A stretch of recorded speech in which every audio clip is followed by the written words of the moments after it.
Hello everybody. Today we are going to be reviewing a movie called Army of One. So this is about a movie. Oh my god, that was a start. This is a movie about. This is about a movie. What was I trying to say there? I'm not even sure. But yeah, there. Oh my god, now I lost my train of thought completely after doing that to myself. So this is a movie about a woman who takes her husband on a camping trip, I guess, to kind of get his thoughts away from what's been happening to him since in the very beginning of the movie he was, I guess, hurt in the line of duty after going into a house because he's a cop due to a call of I'm not really sure what, but I guess these people must have broken in or something, and his partner decided that they were going to go in without backup, and they both ended up getting hurt. Luckily, I don't think either of them were killed, but obviously they were both injured in the line of duty, so I guess she just wants to take him on a vacation out to the middle of nowhere, basically, to just kind of get his mind off of things and get him feeling good again, and so on and so forth. Anyway, I believe they go to, was it somewhere in Texas, I think, and they end up stumbling, oh, Alabama.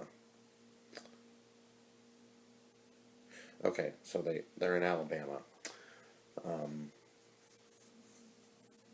So yeah, they're in the backwoods of Alabama camping, and I guess the restaurant owner warns them not to go off of the trails because the locals aren't too friendly.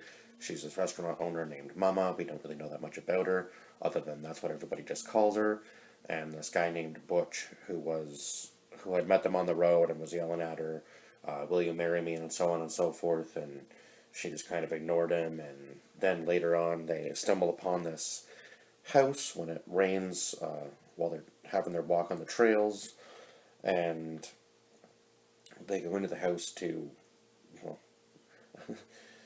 they go into the house, and I don't know why anybody would do this when you don't know whose house it is, and it just seems to be abandoned, why you would go in it and have sex randomly, but I guess that got their rocks off or whatever, so that's what they do.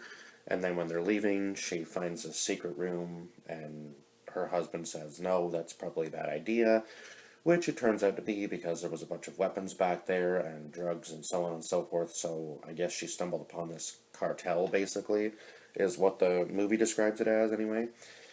And obviously Butch seems to be the leader of this cartel, and I don't know how she survived this, but her husband gets shot after they find out that he's a cop, because they think that they've been sent there to, I guess, take them down or whatever. So he tries to explain that they're just on vacation, they're not there to do any harm to them.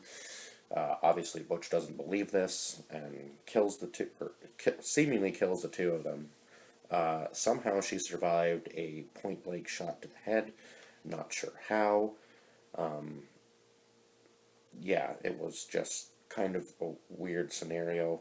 So anyway, Ellen Holman plays Brendan Baker, Matt Passmore plays Dylan Baker, Geraldine Singer plays Mama, who played Butch?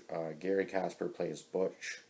Now they're saying he's ISIS Soldier 1. I don't really know what that means exactly, but those were kind of like the main characters, and then the other girl that she saves from. So I'm assuming they were into some sort of like human trafficking from what I got anyway out of it. Who was the other girl? Oh, right, and Kendra Carelli played Emily, was the girl that she saves from the cartel. There were obviously other characters in this, but I don't think they were really as important, so I'm not even going to bother naming them. But anyhow, after she wakes up from being thrown into this pit, I guess that's where they throw all their bodies. Kind of an odd thing to do. You would think you would just bury them, or Alabama, doesn't it have swamps? You would think you would just throw them in a swamp, maybe, but I don't know. That was their plan, I guess, was just to throw them away. And I guess maybe if they were in the backwoods, nobody's going to find the bodies anyway, right? So, so she somehow somehow survived the shot, and it looked like it had just grazed her head and she had pretended to die. I'm not really sure how she was able to, you know, how they wouldn't have noticed she was breathing or anything that entire time, but hey, I guess I wouldn't have made much of a movie if they did. So instead of just leaving and going to the cops and trying to get them to deal with the situation, she decides to take things into her own hands because suddenly out of nowhere we just find out she is an ex-army ranger, and or an ex-ranger, I guess, which is I don't really know whether it's, I guess it's higher up in the military, I would say, I guess. They're kind of like the first line of defense, I guess, because I remember from the Call of Duty games that usually they kind of did their own missions. So I'm assuming she was pretty highly trained and skilled and whatnot in combat and certain things. But anyhow, so she decides to take things into her own hands and go after this cartel and kill them one by one. Uh, Besides the action scenes in this movie, there was nothing really. I mean, the story was kind of weak, and I don't know how she lived through it, because she got shot from pretty much like probably from, well, you can't see it, but maybe about like 6 or 7 feet away.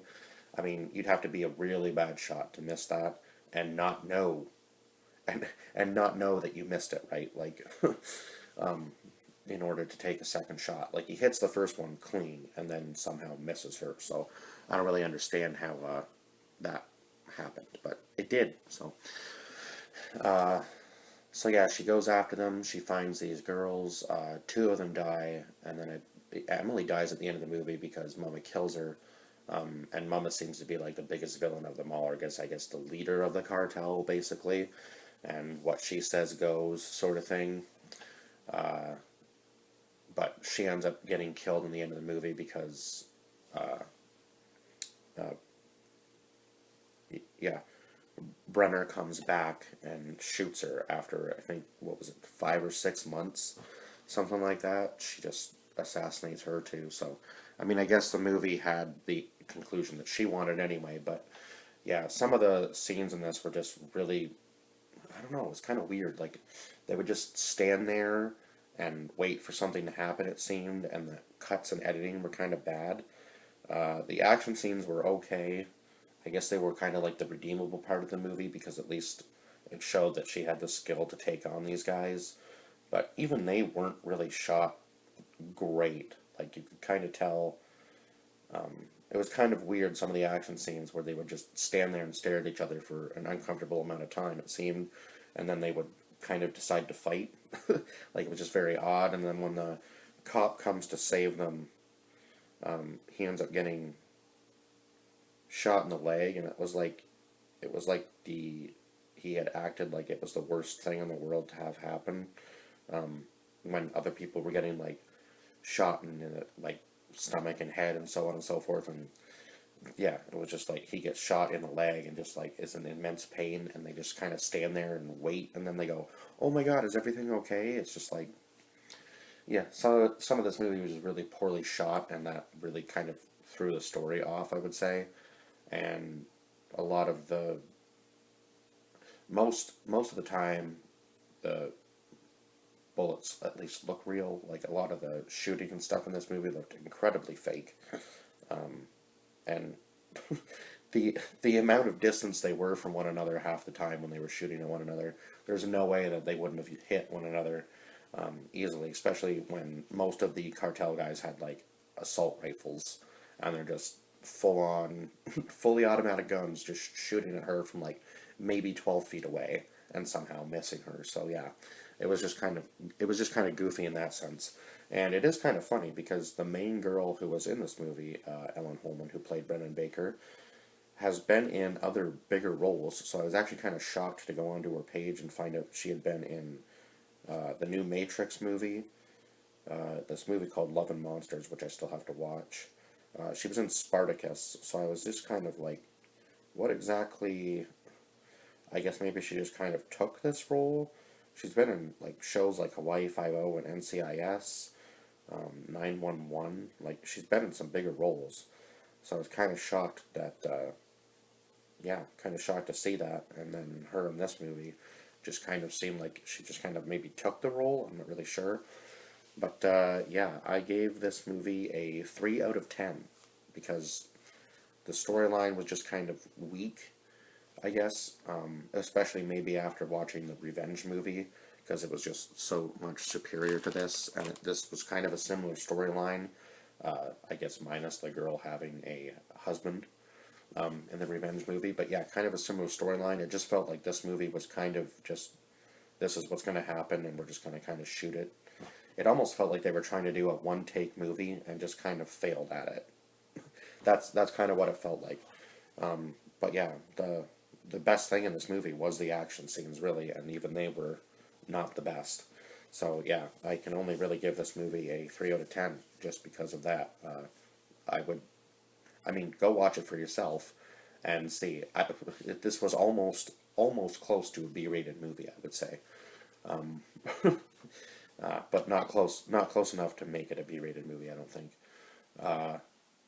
But yeah, it was pretty darn close, I would say, almost. But I guess the storyline didn't really make it much of a B-rated movie.